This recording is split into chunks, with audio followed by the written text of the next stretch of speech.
আলোচনা হবে কোরআন এবং হাদিস থেকে। প্রিয় উপস্থিতি, আমি সংক্ষিপ্ত আকারে কিছু আলোচনা করব, আমা তৌফিকি ইল্লা বিল্লাহ। তো প্রিয় উপস্থিতি, আমি বলতে চাচ্ছি, আমরা যারা পিতামাতা রয়েছি, আমরা যারা ছেলে সন্তানের পিতামাতা হয়েছি,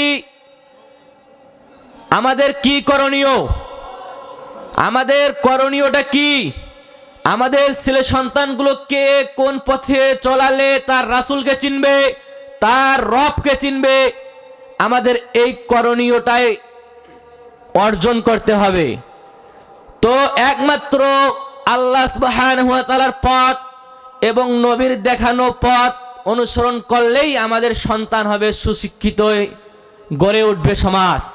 প্রিয় উপস্থিতি, আমাদের সন্তান আমাদের কথা শুনে না কেন? পিতামাতার অবাধ্য কেন? পিতামাতার কথা শুনে না কেন? এর কারণ কি? এর কারণ একটাই, পিতামাতা তাকে সুশিক্ষায় শিক্ষিত করেনি। আজকে আমাদের পিতামাতারা অধিকাংশই বৃদ্ধাশ্রমে, বৃদ্ধ হয়ে গেলে পিতামাতার খোঁজ খবর করে না ছেলে সন্তানরা।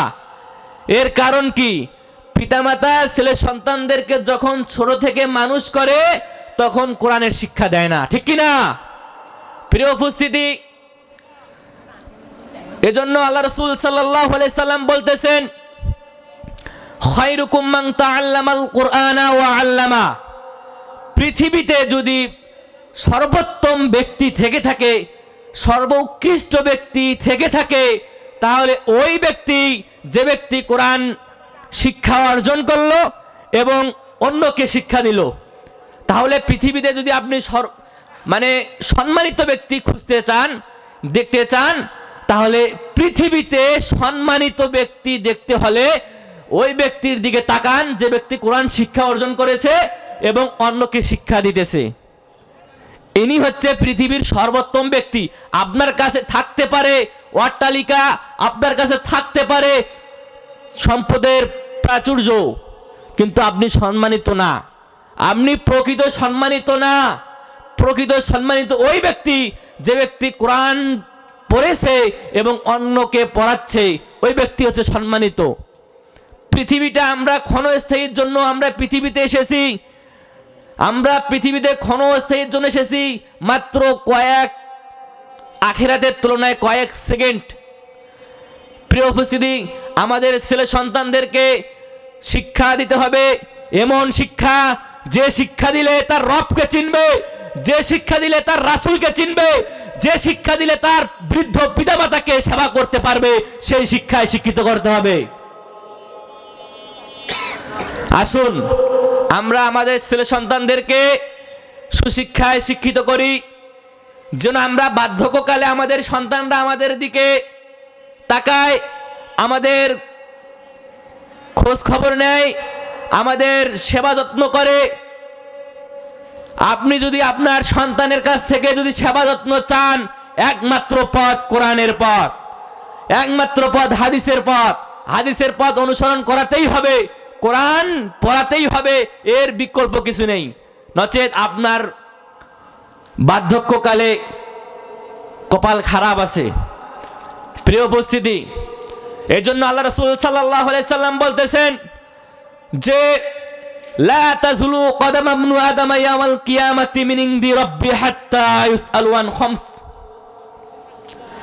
পৃথিবীর মানুষ শুনে রাখো, ওহে মানুষ শুনে রাখো, ওহে পিতা শুনে রাখো, কিয়ামতের দিন আদম সন্তান এক পা এদিক সেদিক করাতে পারবে না, এক চুল পরিমাণ নড়াতে পারবে না। 5টি প্রশ্নের উত্তর দেওয়া পর্যন্ত, 5টি প্রশ্নের উত্তর প্রত্যেকটি আদম সন্তানকে দিতেই হবে। প্রত্যেকটি আদম সন্তানকে 5টি প্রশ্নের উত্তর দিতেই হবে। আপনি আপনার ছেলে মেয়েকে যদি কোরআনের শিক্ষায় সুশিক্ষিত না করেন, তাহলে আপনার ছেলে মেয়ে 5টি প্রশ্নের উত্তর দিতে পারবে না। সে 5টি প্রশ্নের উত্তর দিয়ে আদম সন্তান সামনে এগিয়ে যাবে, নচেত এক চুল পরিমাণ আপনার পা নড়াতে দেওয়া হবে না কিয়ামতের দিন। আল্লাহ রাসূল সাল্লাল্লাহু আলাইহি সাল্লাম বলতেছেন, আন উমরিহি ফিমা আফনা, আল্লাহ রাসূল সাল্লাল্লাহু আলাইহি সাল্লাম বলতেছেন, তোমার বাদ জীবন সম্পর্কে জিজ্ঞাসিত করা হবে, জীবন সম্পর্কে আপনাকে প্রশ্ন করা হবে। আপনাকে যে 60 থেকে 70 বছর জীবন দেওয়া হয়েছিল, এই 60 থেকে 70 বছরে আপনি কি করেছেন? এই 60 থেকে 70 বছরে আপনি কোন পথে ব্যয় করেছেন, কোন রাস্তায় খরচ করেছেন, কোন কাজে অতিবাহিত করেছেন, এই সম্পর্কে আপনাকে জিজ্ঞাসিত করা হবে। আপনি প্রস্তুত থাকেন এই 60 থেকে 70 বছর ধরে আল্লাহ সুবহানাহু ওয়া তাআলা আপনাকে জীবন দিয়েছেন, এই জীবন সম্পর্কে জবাবদিহি করার জন্য। এরপরে আল্লাহ রাসূল সাল্লাল্লাহু আলাইহি সাল্লাম বলতেছেন, ওয়াং শাবাবিহি ফি বাবলা, আমি যে বান্দাকে যৌবনকাল দিয়েছি, যৌবনের একটা যে শক্তি দিয়েছি, এই যৌবনকালটা সে কোন কাজে অতিবাহিত করেছে, কোন পথে অতিবাহিত করেছে, এই যৌবনকালটা হচ্ছে একটা গুরুত্বপূর্ণ সময়। এই যৌবনকালটা একটি গুরুত্বপূর্ণ সময়, যে যৌবনকালের ইবাদত এত কবুল হয় আল্লাহ সুবহানাহু ওয়া তাআলার কাছে যেটা ধারণার বাইরে। আপনি বার্ধক্য অবস্থায় রুকু করতে পারবেন না, সেজদা করতে পারবেন না, উজু করতে পারবেন না। আপনি যৌবনকালে আপনার সেজদা, রুকু, উজু সবকিছু ক্লিয়ার। এজন্য এই যৌবনকালের প্রাধান্য আল্লাহ সুবহানাহু ওয়া তাআলার কাছে অধিক। প্রিয় উপস্থিতি, এরপরে আপনি কোন পথে সম্পদ উপার্জন করেছেন, কোন পথে সম্পদ উপার্জন করেছেন এই সম্পর্কে জিজ্ঞাসিত করা হবে আপনাকে। আপনি হালাল পথে নাকি হারাম পথে উপার্জন করেছেন এই সম্পর্কে আপনাকে জিজ্ঞাসিত করা হবে।